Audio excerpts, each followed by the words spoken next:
bon any, gener 2026, i només pot significar una cosa: Wagner, Tristan i Isolde, i per la primera entrevista de l'any ens fa molt feliços de tenir amb nosaltres el tenor Clay Hilley. Clay, it's a pleasure having you here. Thanks, my How friend. are you doing? I mean, quite a run, huh? I'm loving Barcelona. I'm loving the production. We had a fantastic premiere.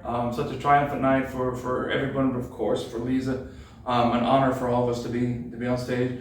And actually, I've never even been on this stage apart from her, because my only other engagement here in Barcelona was the Valkyrie in concert in 2024, which is why I was granted the lovely award from this wonderful organization. So it's great to be back with her, great to be back in the city. I've been here since the 30th of November. We arrived, the first days of rehearsal was the 1st of December, and I haven't left. My wife joined me about a week into December, and we love it so much here that we didn't even bother leaving for Christmas or New Year's or anything, even though we had some days off. It was just, we love the weather here, and it's been a wonderful, wonderful time. That's great. Actually, you brought up one of the topics that I wanted to talk about, which is the award. How did you feel? I mean, I was so honored and in some ways so disappointed that I wasn't able to come. Had I been at home in Berlin, I live, my wife and I live in Berlin.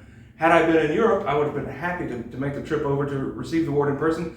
However, we spent a good portion of the summer in New York and Colorado and California and Georgia, where I'm from. Lots of places. We just weren't able to make an easy trip over here to receive it. But I'm glad. I'm so honored to have been selected for it, even nominated alongside of the names that I've seen. I think I mentioned in my thank you video, I remember Kaufman and Bichawa, and I mean, all these names to be in that list is incredible for me. Yeah. But oh boy, what a night. Those high notes, they are still ringing in my head, like my jaw is still like lockjaw. I mean, you came, you saw, you conquered that night. Yes, the notes are still ringing in my ear, in my own head too, right. I assure you. That's one of the questions I wanted to ask you. Yep. It's like, is it for you way easier to sing, let's say, another role like Tannhäuser or any other in the Wagner repertoire rather than Tristan? Tristan would be the hardest. I think Tannhäuser is the second hardest, and then Siegfried would be the third. That would be your podium. That would be Tristan, Tannhäuser, Siegfried, and then let's see. Actually, Erik from the Flying Dutchman also is incredibly difficult, even though it's short. And actually, the only part that's incredibly difficult is the aria at the end. I mean, actually, the scene in Act 2 with Zenta is very manageable, actually very fun to sing. And even the recitative, or this sort of dramatic confrontation leading up to the aria is also like a real joy to sing. It's real like powerful stuff. But then like when you settle into it, it's kind of quiet, it's lightly orchestrated. Can be quite difficult, I think. And actually, this is why I don't prefer to sing this role anymore. I don't think I did much better with it in my 30s than I do now. I'm 44. I know that's not old, but even so, my voice has settled. Maybe we say settled down a little bit. And the male range kind of distends, as you get older. And so when I was in my 30s, I was able to handle this Erik a lot better. What else? Goethe Dämmerung Siegfried is difficult toward the end, but it's manageable. Much more easy than the first Siegfried. Parsifal is quite a joy to sing. It is, as they say, he's on stage for all 6 hours, but he really only sings about 30 minutes of music and is pulled together here and there. Most of the time he's observing action and learning and all this kind of stuff.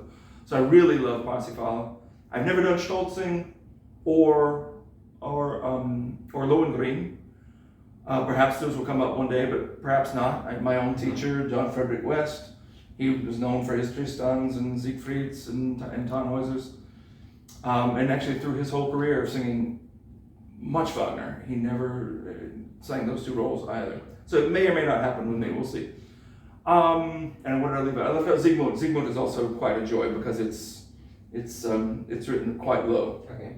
And now that that's gotten easier to sing as I've aged because it sits so low. I finally have the low notes. I can finally get into it. Those. I know, which I was not able to do so well in my early 30s. Now that you commented about teachers, how did you end singing opera? I mean, Did you ever thought about it in your wildest dreams that one day you'd be a held tenor and one of the most coveted in all opera houses? I don't know. I've always been, I guess, been quite a performer. Whatever. Even off stage. I mean, I think I like I like making people laugh. I like entertaining people. I started out not singing, but as a musician, I started on the piano and the trumpet. I started singing in high school. I did British operetta, the HMS Pinafore in high school, and that was what sort of locked me into the idea of classical singing. I never knew I was a singer. I never intended to. And then even when I went to university, I kept the piano going and the voice. I was a double major in both these instruments. And but for the first few years, I had no ambitions to be a performer because of all the difficult life. I mean, the insecurity of money, all the reasons that smart parents might discourage. Go for law. Discourage. Go to law school. Like Mark, go to law school. So I was pursuing a music education degree. It's the only thing. It's really the only music major that you can have that is a professional degree. Like when you finish your studies, you're certified to teach in my case, the state of Georgia. But halfway through college, I was in the chorus of La Boheme, and that was when I really caught the bug for grand opera. Okay. Until then, like I said, it was sort of British operetta. I like musicals, and I like oratorio. I thought I might be an oratorio singer. I thought I could just have a career, maybe being a high school choral director, and then be the tenor soloist for the local choral societies, Mendelssohn's Elijah or the Creation or Messiah or whatever. That's what I thought it would be my life, and I could be satisfied doing that. Well, then I was in the chorus of Boheme, and I was just like, this is too cool. I'm gonna give this a shot.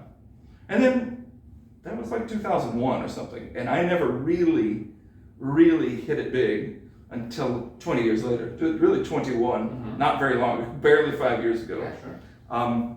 When Christoph Zweifler called me to come take over the role of Siegfried at Deutsche Oper Berlin. So that's the nutshell. That's the nutshell That was your history. first Wagner. It was my first Wagner in Europe. It was my Siegfried debut with the full role. Okay, so I had done a debut doing a reduced version of the Ring Cycle. Jonathan Dove, this British composer. So in 2014, I did a run of Siegfried, but again, it was only about 50% of the music. The following year, I went back to the same company and got to Demerum. Actually, in the case of that role of Siegfried, even more, it was less than 50% of the music because Demerum was so long, they had to make cuts somewhere. So actually, the entire narration at the end was gone. So I practically had not done Go to Demerum, even though I had an idea of the flow of it and the pacing of it. The first time I covered it at a big house in its entirety was in Toronto, 2016. So that led, doing the cover in Toronto Canadian Opera Company in 16 led to a series of big covers at the big houses in the States. I even covered Parsifal at the Met. I covered Siegfried and both Siegfrieds and Siegmund in San Francisco, Francesca Zambello's Ring Cycle, that was 2018. I went straight from there to Chicago because David Pountney's cycle was unfolding, and I covered the run of Siegfried's there. And then 2 years after that, actually I was on stage at the Lyric Opera when the world closed for COVID, and actually the world still hasn't seen David Pountney's Go to Demerum for that cycle, still to this day, sadly. But we were rehearsing it when the world shut down. So that was 2020, and yes, I had sung Eric, I had sung Flying Dutchman at Austin Opera in 2016. What else had I done? I had done a concert in 2013. I jumped in for Act 1 of Valkyrie, and I was basically sight reading. I was covering the American tenor J. Hunter Morris, and he had to withdraw for some health issue, and I just sort of jumped in and did it. What else? I had done Froh in Das Rheingold in 2009. So I had a Wagner sort of catalog, and I had covered all these things. Except for I never covered Tannhäuser or Tristan. Wow. My two debuts were not just roles that I had not covered. In the case of Tristan and Tannhäuser, I did my debut at Deutsche Oper Berlin in a remount, Vita Aufnahme. So I only had like 2 weeks to rehearse each of these, and I just did it, which is not advised. I would not do that. I would not advise anyone to do this. But it turned out okay in my case, but I had done lots of preparatory work. And then I went to New York, and I did my first professional debut in something that wasn't like Gilbert and Sullivan was in 2008. I did B.F. Pinkerton at a small company in Ohio. Went back to the same company the next year and did Don José. I did Romeo in I'm getting ahead of myself a little bit, I'm sorry. When I moved up to Boston after living in New York City. I'm trying to think what else I did when I was in New York. I did Alfred in Flight of Mouse. But people started making the predictions sometime around 2007, 2008 that I was going to move into this. The agent Matthew Epstein came and gave a series of consultations to all of us at the Opera Institute when I was at Boston University from 2009 2011. I think I was just coming back from that Don José in Ohio when I had a session with him, and he was the first to make the broad prediction. He was like, well, I'm going to say something that might be a little shocking. I'm only 28, 29 at the time, maybe 27. I'm going to predict you're going to have a huge career in Wagner and Strauss, but not now. I advise you to continue to sing mid-weight Verdi roles, like he recommended Ballo, which I actually never sang. I would have loved to have. He recommended Ballo. He recommended that I keep José, but not go any heavier than José at that time. He was even advising that I still sing bel canto repertoire, like take some Edgardos and Lucia. Actually, I did Lucia in 2009. That was one that I left out. But these are the roles that I did to build myself up. So, but by 2012, I was at. I did some Radamesses around 2012, 13, 14, and 15. I started singing the role of Canio, which of course you need a very dramatic voice for that. Heavy battle horses, some of them. It's all like treacherous repertory. But when I met John, it was through, actually Francesco Zambello introduced us, because I was at the Glimmerglass Festival in upstate New York as an apprentice artist in 2012 and 2013. But in 2012, actually, I was singing Vesti la Giubba on some concert, and Zambello she comes up to me, she's like, Clay, are you aware of the name John Frederick West? And then I immediately remembered Matthew Epstein. At the same consultation when he predicted that I would go into Strauss and Wagner, he said, you should know about the career of John Frederick West. John started out singing, John, even to this day, he would tell you, he only wanted to be he wanted to be sort of like the next Richard Tucker, American, who sings Italian and is loved for it, and he was. His career began in the 70s, and throughout the early 70s, and then on to the mid 80s, it was just, he sang tons of Pinkertons, tons of Rodolfos, tons of Alfredos, and then his agents were like, have you ever considered German repertoire? And he actually didn't care for it. He didn't have an ear for it at the time that he was asked, but he of course developed an ear for it, and then went on to be one of the greats. And so Zambello recommended that I work a little bit, because John only lives 1 hour away. John is in retirement in Utica, New York, and Glimmerglass is in Cooperstown, 1 hour drive at the most. So she brought him in, and he worked with me, kept in touch with me over the years, but we didn't actually start working together intensely until 2015. So in 2015, I was covering Eric at the Kennedy Center, Washington National Opera's Flying Dutchman. And I had updated my website. I put new recordings up, and then went to Facebook, where John and I were connected, but not to get in touch with John, but he saw the post. Is the point I'm making. I went to Facebook and I said, hey friends, I just updated my website. Go check out my new sound clips or whatever. Post. And he did, and then he reached out to me directly and was like, you're so close. You're like 92% of the way there. I think I can get you to where because I've been there. I've had to sing when I was sick. I've had to sing, when I had family tragedy and couldn't cancel. I've had to, whatever. I know how this stuff goes, and I think our voices are very similar, and I'd like for you to come up and work with me. So I went up, and every year since 2015, I will carve out 1 week of my schedule, and I will go and live with him in his house for a week, sometimes a little over a week. and we'll work on Look where we are. and we will work on upcoming roles. So yeah, 2015 is where things really began to take a turn, to make a turn. And it makes sense that the following year is when I did my first big cover, the one in Toronto in 2016, and then that led to all the other covers. And then it took a creative or a guy who thinks outside the box, Christoph, in Deutsche Oper Berlin, who had heard me audition in 2015. I had gone over for an audition tour of Germany in 15, and in 2018 another one.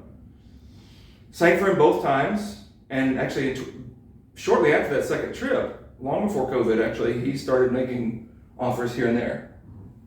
But they conflicted with things that I already had.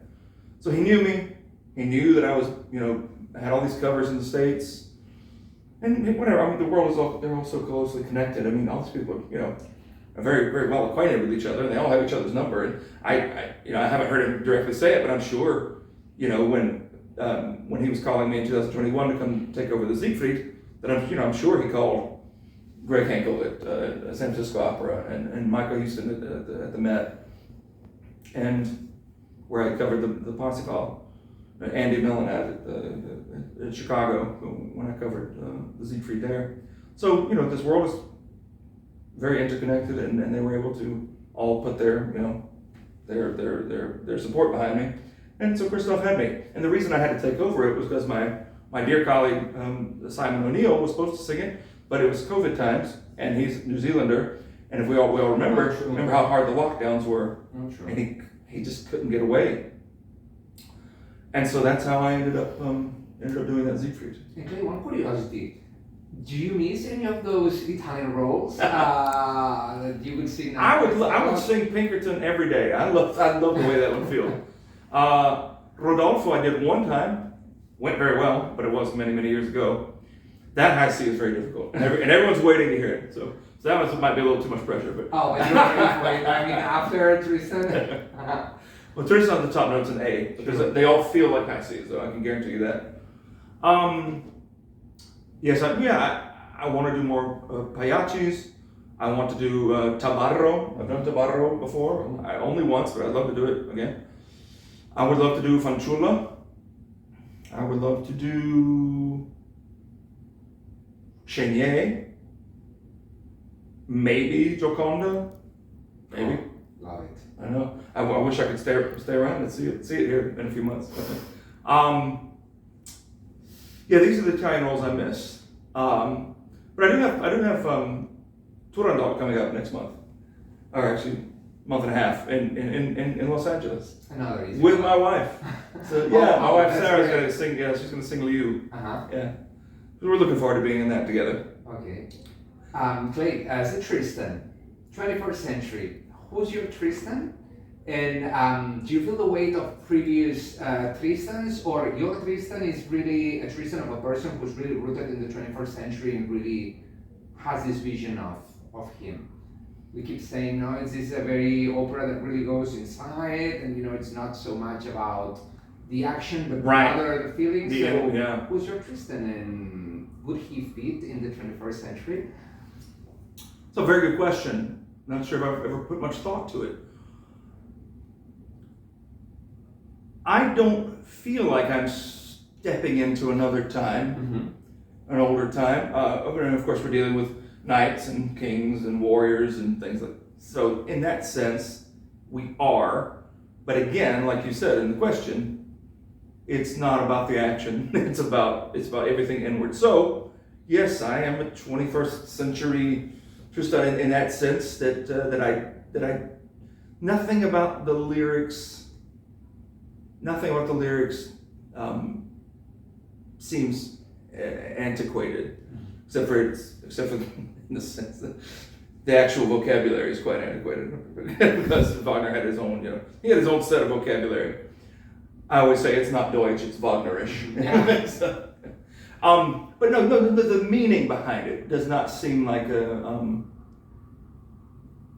like something that's like ancient history, even though the legend is quite old. Yes.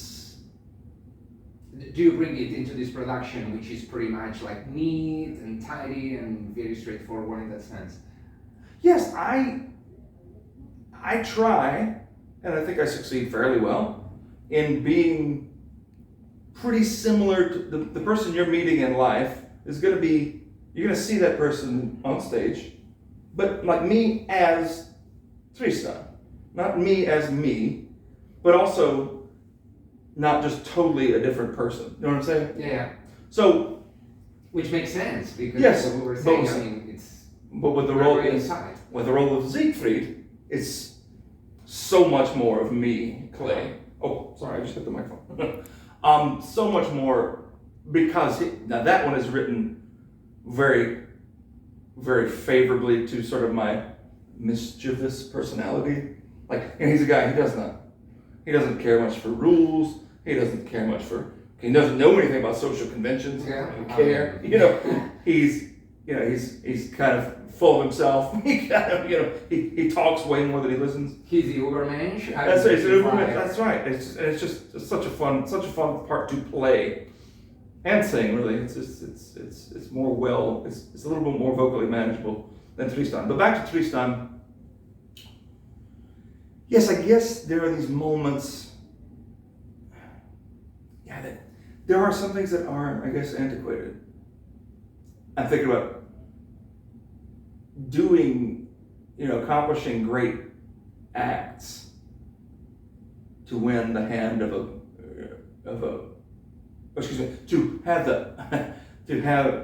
doing great acts for your king, who is in this case also my uncle, and then I've accomplished these great acts, and therefore I'm appointed to go and basically seize this Irish princess, Isolde, but I don't realize she's going to be the one until I'm assigned to do it. So these kind of things, I guess, don't happen in the 21st century, but there's so much universal about loving someone that you're not allowed to love. I mean, this is Romeo and Juliet. These are, it can't happen. That's why they both drank the potion.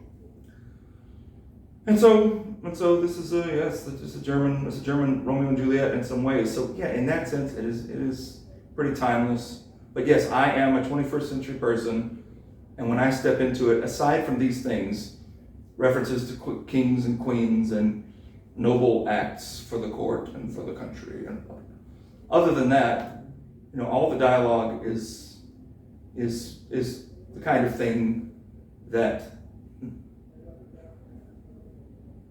could happen in 2026. Sure. If you're kind of if that's your philosophy. It's quite a dark philosophy, and that's something that I absolutely I don't buy into this. No matter how awful life gets, I don't have the authority to take myself out of the world because I think something on the other side is going to be better, which in my case I think it will be, but it's not we don't have that license. It's worse with Tristan, because he actively is obsessed with the dark, and that he's trying to bring, and dark being a metaphor for death, and the light being a metaphor for life. And so, but yes, this is something of 20. If someone has that philosophy, then there's nothing about the text from the 1860s that's going to be foreign to 2026. And let's hope that many people keep seeing this production, these performances, these runs, and keep enjoying you, Lise, and all the cast. So thank you very much. You've been very, very generous. Oh, of course. We hope to keep seeing you way more times here at Liceu. And I hope to keep coming back. We're wishing you the best of successes with the remaining sessions. Thank you very much. Thanks, my friend. Thank you. It was a pleasure. Amigues, amics, fins la propera.